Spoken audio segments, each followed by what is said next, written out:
What is up, guys? It is Higgins in Japan here on a Friday evening, headed home from work and softball practice and all that fun stuff, here to bring you another edition of the Friday video thing that happens on Friday, that I make this video while I drive home and answer some of your questions about living in Japan. And how can you go about doing that? Well, it's real easy. Just leave a comment in the comment section below this video, or any of my videos for that matter. And if you're feeling adventurous, head over to facebook.com/Higgins in Japan. There you can also leave messages, see stupid things that I post other than videos. So to start things off on this Friday video, Matt wanted me to talk about like students and like how they, or if they respect teachers, or basically just what's the classroom environment like. And so I can only tell you my experience, and so if you come to Japan and you have a different experience, then don't hold me responsible for that, because quite honestly, every teacher has a different style and students react differently to every teacher. So you might have a real dry personality, which is fine, and your students will respond in a certain way. I am kind of a crazy person, and so the things that I do in the classroom, even when I'm not teaching, or the things that I do outside of the classroom, you know, other teachers might not do, or it might not fit their personality, and that's 100% okay. I've said it before and I'll say it again, like, teach the way that you feel comfortable teaching. Don't try to base your teaching off of, you know, how the previous teacher at your school taught at, because more than likely you're going to get to a school and they've had an English teacher there before. They might have had several. They might have had crappy ones. They might have had the best teachers in the world.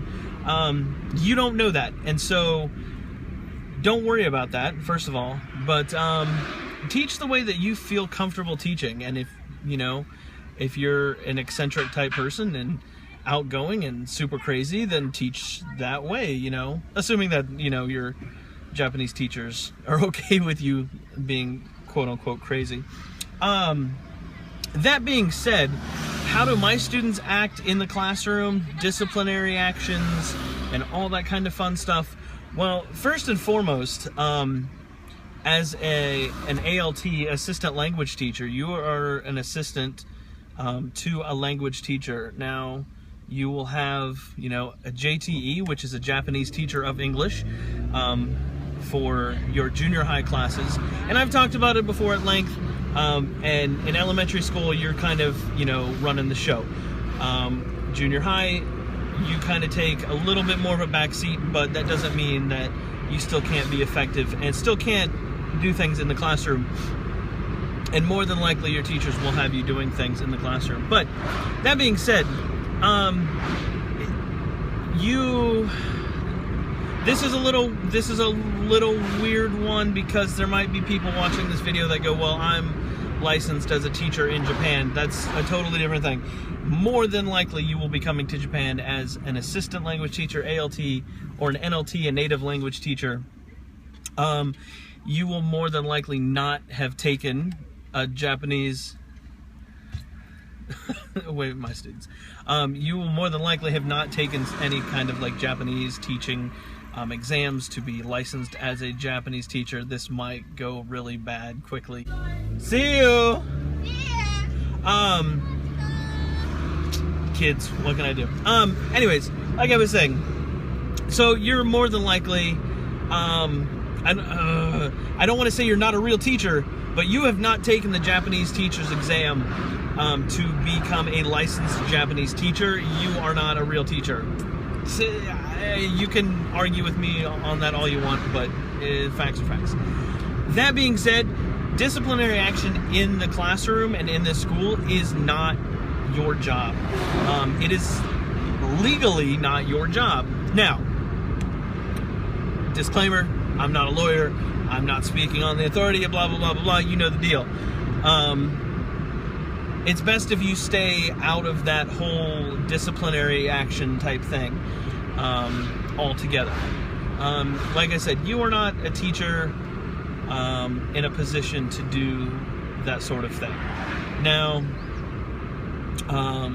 beyond that, what I do in the classroom is my teachers usually give me 5 to 10 minutes before each class. Now this is for junior high.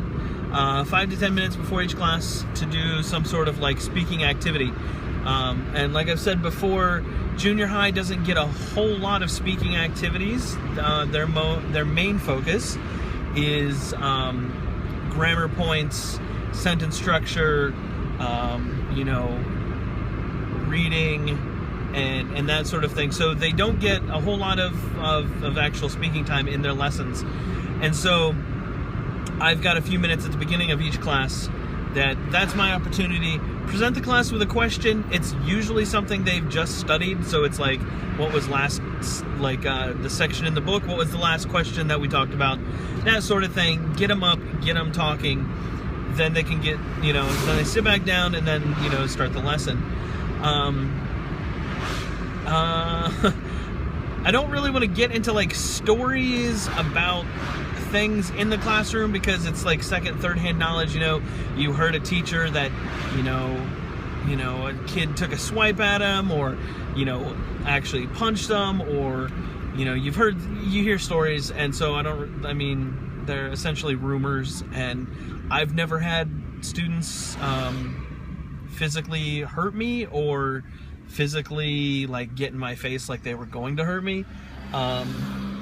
It's just never happened. Like it probably will or might at some point in my teaching career. You never know. Japanese people and Japanese students for the most part are very calm in the classroom, but the world we live in says that that those things could change. So that being said, I've never been in a situation where a student has like physically harmed me or tried to physically harm me. Now, you do from time to time get students that act up in class, act out in class, but again, that's a disciplinary action, and that's something that you are not to be involved with. And so, the teachers will take care of that, and I would say that most of them know that you're not supposed to. Again, what else? Oh, and you do get students from time to time that, it's washed out, brake lights. You do get students from time to time fall asleep in class. Students sleep in class. Students don't pay attention. Students don't talk, or students talk in class. While the majority of students are well behaved in the classroom, you still get students, just like any other school in any other country. They're teenagers, and they sometimes just couldn't care any less about your English lesson. And that's fine. You can't really do anything about that. You can try to engage with them in class and try to do things, to connect with them, but not every kid is going to be 100% involved in your class. It's just not going to happen. And so, you really can't do a whole lot. Here's what I do. I walk around the classroom when I'm not teaching, or, at the beginning of the lesson, I'm done. I usually pick a corner and just kind of hang out in the corner. A lot of times the students will be writing things, and so I'll be walking around with a red pen grading as they're writing. If they have questions, that's a chance for them to ask you a question that maybe they're too, afraid to ask in front of everybody else. Or, hey, am I doing this right? Or, you can check their spelling while they're doing stuff. There's a million things you can do walking around the classroom. And, if you see a kid, napping during class, give them a little nudge, tap on their desk, whatever, just enough to let them know that, hey, at least have your head up if you're not going to be paying attention during my class. But that being said, I've not had problems in the classroom, and you always have students that would rather be somewhere else, and that's fine. I've had classes where kids get to a certain point in school where they're like, you know what, I'm done graduating soon. English is dumb to me, and I don't care about what you're talking about. And it's really frustrating, to be honest. Like, really frustrating to have, a group of 30 students and 20 of them completely checked out. But you know what you do have? You have 10. You have 10 in that room that you can still teach. And so the urge is going to come to just drop your stuff and be like, you know what?